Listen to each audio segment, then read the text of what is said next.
મિત્રો, સ્વાગત છે તમારું અમારી યુટ્યુબ ચેનલ પર। મિત્રો, પિતૃશ્રાદ્ધ એ હિન્દુ ધર્મમાં અતિ મહત્વપૂર્ણ વિધિ માનવામાં આવે છે। આપણા પૂર્વજો જેઓએ આપણું જીવન સંભવ અને સફળ બનાવ્યું છે, તેમની આત્માની શાંતિ અને આશીર્વાદ મેળવવા માટે દર વર્ષે પિતૃપક્ષમાં શ્રાદ્ધ કરાય છે।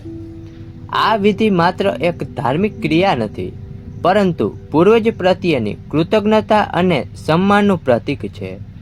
એવું માનવામાં આવે છે કે આ સમયમાં કરેલું શ્રાદ્ધ પિતૃઓને તૃપ્ત કરે છે અને કુટુંબ પર સુખ સમૃદ્ધિનો વસવાટ કરે છે। તો ચાલો મિત્રો, આજે આપણે પિતૃશ્રાદ્ધ વિશે સંપૂર્ણ માહિતી જોશું।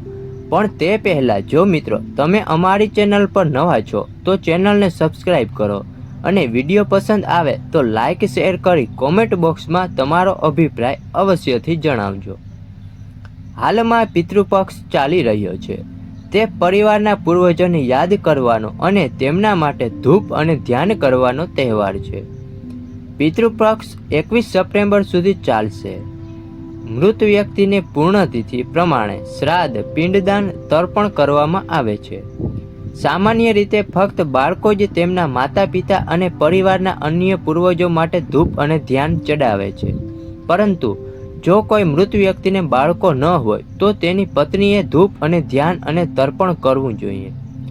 એક પૌરાણિક કથા છે કે દેવી સીતાએ રાજા દશરથ માટે પિંડદાન, દાન અને દર્પણ જેવા શુભ કાર્યો કર્યા હતા। શ્રી રામ, લક્ષ્મણ અને સીતા પિતૃપક્ષ દરમિયાન રાજા દશરથ માટે પિંડદાન કરવા ગયા તીર્થક્ષેત્રમાં ગયા હતા।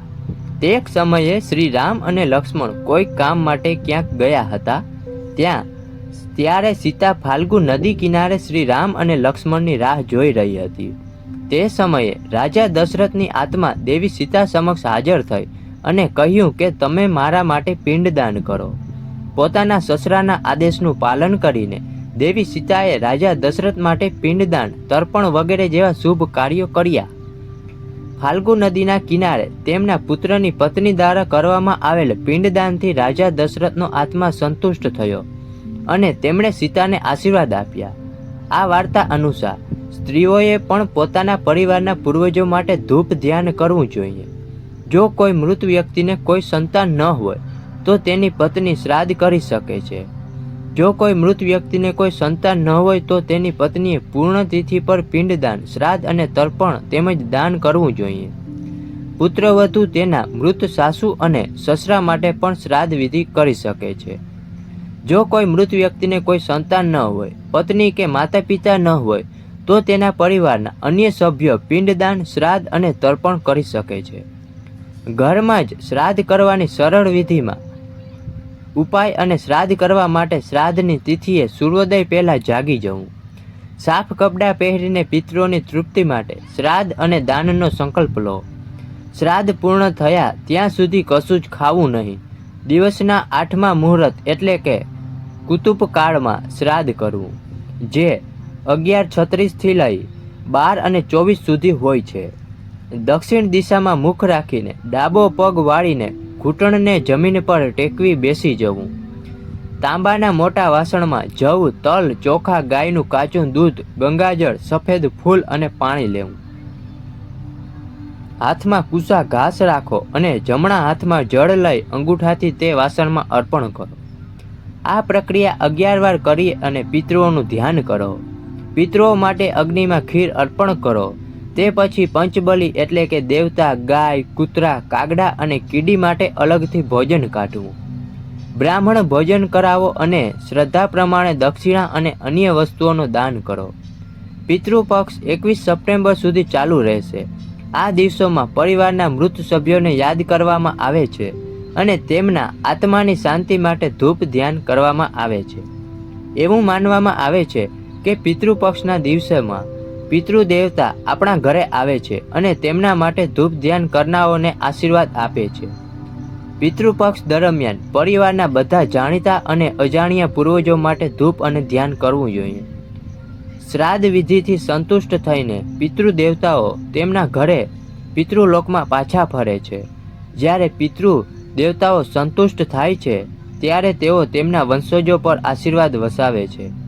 તેમના આશીર્વાદથી આપણી બધી સમસ્યાઓનો અંત આવે છે અને જીવનમાં સુખ અને શાંતિ રહે છે. પૂર્વજો માટે ધૂપ અને ધ્યાન બપોરે 12 વાગ્યાની આસપાસ કરવું જોઈએ. આ સમયને કુટુંબકાલ કહેવામાં આવે છે.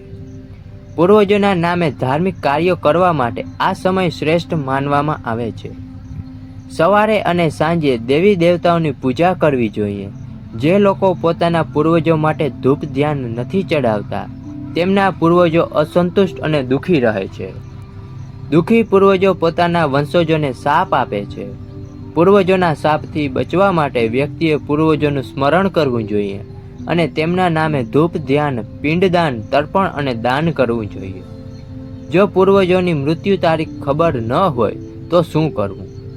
જો આપણે આપણા પરિવારના પૂર્વજોની મૃત્યુ તારીખ ખબર ન હોય તો આપણે પિતૃપક્ષની સર્વ પિતૃ મોક્ષ અમાસ્ય તિથિ એટલે કે 21 સપ્ટેમ્બરના રોજ બધા જાણીતા અને અજાણ્યા પૂર્વજો માટે ધૂપ ધ્યાન, પિંડદાન અને તર્પણ વગેરે ધાર્મિક વિધિઓ કરવી જોઈએ. આ તિથિ પર આપણે એવા મૃતકો માટે પણ શ્રાદ્ધ કરી શકીએ છીએ જેમની પૂર્ણતિથિ આપણે કોઈ કારણસર શ્રાદ્ધ વિધિ કરવાનું ભૂલી ગયા છીએ. પિતૃપક્ષમાં તમે આ શુભ કાર્યો કરો છો. પિતૃપક્ષ દરમિયાન પૂર્વજોના નામે નદીમાં સ્નાન કરવાની પરંપરા પણ છે. સ્નાન કર્યા પછી નદી કિનારે જ દાન કરો. નદી કિનારે પૂર્વજો માટે પિંડદાન પણ કરી શકાય છે. જો નદીમાં સ્નાન કરવું શક્ય ન હોય તો ઘરે ગંગાજળને પાણીમાં ભેળવીને સ્નાન કરો. ત્યારબાદ ધૂપ અને ધ્યાન કરો. હથેળીમાં પાણી લો અને તર્પણ કરો. ઘરની આસપાસ જરૂરિયાતમંદ લોકોને ભોજન કરાવો. અનાજ, કપડાં અને અન્ય જરૂરી વસ્તુઓનું દાન કરો. પિતૃપક્ષ દરમિયાન તમે તમારા પૂર્વજોના સ્મરણાર્થે ગુરુડ પુરાણ અને શ્રીમદ ભગવત મહાપુરાણનો પાઠ કરી શકો છો. જો તમે ઈચ્છો છો તો તમે કોઈ સંતના પ્રવચનો સાંભળી શકો છો. લોટના ગોળા બનાવો અને તેને તળાવમાં માછલીઓને ખવડાવો. પિતૃપક્ષના દિવસોમાં ઘરમાં સ્વચ્છતા અને શાંતિ જાળવવી જોઈએ.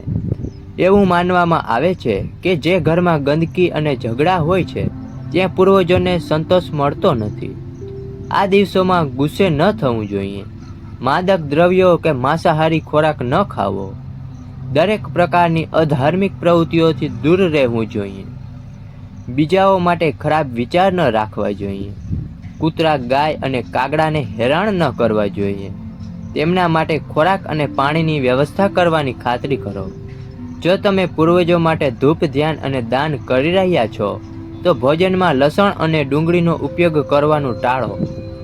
પૂર્વજો માટે ધૂપ ધ્યાન માટે તૈયાર કરેલો ખોરાક સાત્વિક હોવો જોઈએ.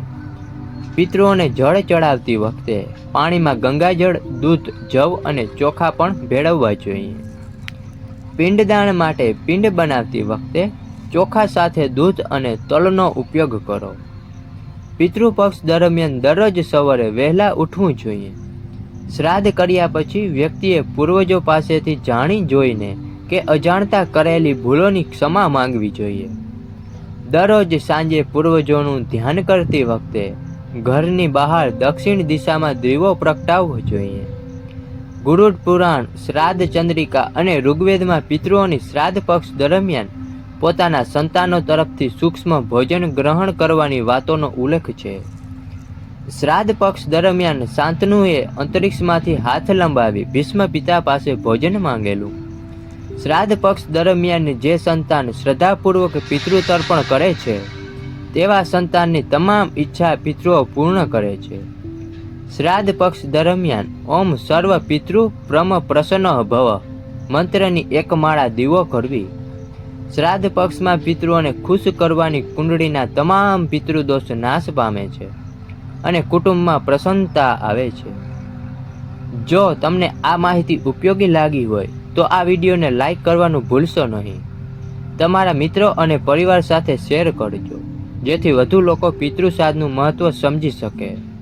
આવી જ આધ્યાત્મિક અને માહિતીપ્રદ વાતો જાણવા માટે અમારી ચેનલને સબસ્ક્રાઈબ કરજો અને બેલ આઇકન દબાવજો જેથી નવા વિડીયોની નોટિફિકેશન તમને તરત મળી રહે. તમારા વિચારો અને પ્રશ્નો કોમેન્ટમાં જરૂરથી લખજો. અમે તેને વાંચી અને જવાબ આપીશું.